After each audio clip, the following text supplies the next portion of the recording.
ಸಭಾಧ್ಯಕ್ಷರಾದಂಥ ಈ ಸಂಸ್ಥೆಯ ಅಧ್ಯಕ್ಷರಾದಂಥ ದಿನೇಶ್ ಪೂಜಾರಿ ಅವರೇ, ವೇದಿಕೆಯಲ್ಲಿರುವಂಥ ಎಲ್ಲ ಗಣ್ಯಮಾನ್ಯರೇ, ವೇದಿಕೆಯ ಮುಂಭಾಗದಲ್ಲಿರತಕ್ಕಂಥ ಎಲ್ಲ ಬಂಧುಗಳೇ, ನಾನು ಹೆಚ್ಚು ಮಾತಾಡಲಿಕ್ಕೆ ಹೋಗುವುದಿಲ್ಲ. ಸುದೀರ್ಘವಾದ ಒಂದು ಕಾರ್ಯಕ್ರಮ.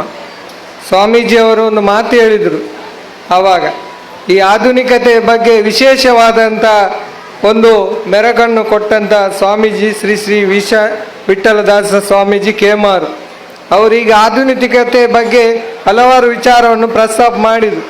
ಬಹುಶಃ ಅಬ್ಬನಡ್ಕ ಫ್ರೆಂಡ್ಸ್ ಕ್ಲಬ್ನ 2000 ಇಸವಿಯಲ್ಲಿ ಪ್ರಾರಂಭಿಸಿದಂಥ ಈ ಸಂಸ್ಥೆ ಬಹುಶಃ ಪ್ರಾರಂಭದ ಅಧ್ಯಕ್ಷರಾದ ವಿಠಲ್ ಮೂಲ್ಯ ಸ್ಥಾಪಕ ಅಧ್ಯಕ್ಷರಿದ್ದರು. ಬಹುಶಃ ಅವರು ಒಂದು ಕಟ್ಟಿ ಬೆಳೆಸಿದ ಸಂಸ್ಥೆ.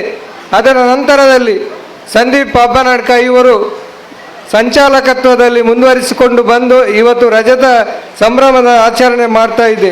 ಬಹುಶಃ ಈ ಸಂಸ್ಥೆ ಸಾಮಾಜಿಕ, ಧಾರ್ಮಿಕ, ರಾಜಕೀಯವಾಗಿ ಅದೇ ರೀತಿ ಶೈಕ್ಷಣಿಕವಾಗಿ ಅನೇಕ ಜನಪರವಾದ ಕಾರ್ಯಕ್ರಮಗಳನ್ನು ಕೊಟ್ಟಂಥ ಕೊಡುಗೆ ಹೆಮ್ಮೆಯ ಸಂಸ್ಥೆಯಾಗಿ ಬೆಳೆದಿದೆ.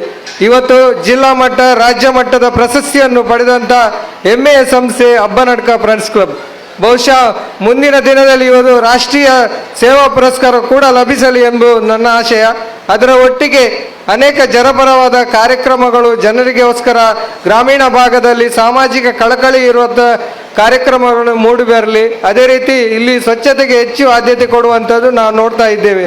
ಅದರ ಒಟ್ಟಿಗೆ ಈ ಸಂಸ್ಥೆಯು ಪ್ರಚಾರಕ್ಕೆ ಹೆಚ್ಚು ಒತ್ತು ಕೊಡುವಂಥದ್ದು. ಯಾವುದೇ ಕಾರ್ಯಕ್ರಮ ಇರಲಿ ಅದಕ್ಕೆ ಪ್ರಚಾರ ಮಾಧ್ಯಮದ ಮುಖಾಂತರವಾಗಿ, ಅದು ಸೋಷಿಯಲ್ ಮೀಡಿಯಾದಲ್ಲಿ ಇರ್ಬೋದು.